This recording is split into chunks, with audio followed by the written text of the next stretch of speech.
Have you ever felt overwhelmed by fear, so much so that it prevented you from doing something you wanted to do? Unfortunately, believe it or not, this is a common problem faced by many people daily. Hello. My name is Zach, and I'm a columnist at catme.com. In this video, we will discuss how to conquer our fears.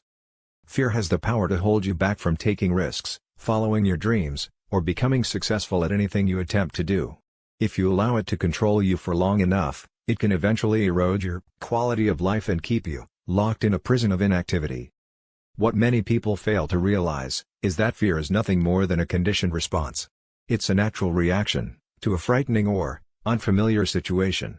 But, while it is usually automatic, there are things you can do to overcome it. So here are the steps. Number 1. Check your expectations.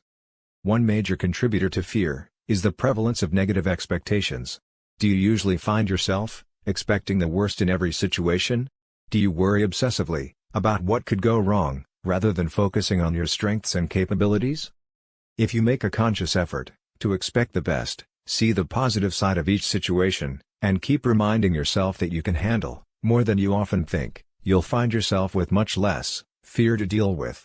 Even if feelings of anxiety do manage to creep into your consciousness, you'll still be able to keep them in perspective and balance them against an underlying sense of confidence. Number 2. Discredit your fears. Experts will tell you that the majority of things you fear will never come to pass anyway. While this may be true, it sure doesn't feel that way when fear has a chokehold on you. However, if you look a little more closely at your fears when they arise, you may be able to dismiss at least a few. For example, if you fear public speaking, and your boss wants you to give a presentation at work, you might feel like your life, and perhaps your livelihood, is on the line. You may fear getting fired, or worry that your colleagues will lose respect for you if you don't do a good job. But is any of this likely to happen? In most cases, no.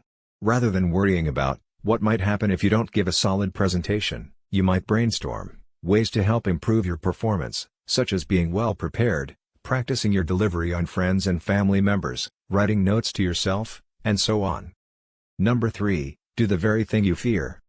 When you remember that fear is simply a feeling, it loses much of its power. It can't harm you, and except in truly threatening situations, you can choose to ignore it and move forward anyway. Suppose you consider the pros and cons in any situation. In that case, you may decide that the possibility of negative consequences is minimal, so there's nothing to stop you from ignoring your fear and going for it.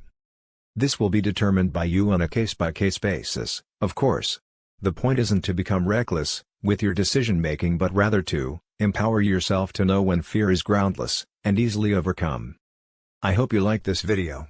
If so, please subscribe to our channel, like the video, and last but not least, press the bell icon for all coming new video alerts. Till then, bye, and take care.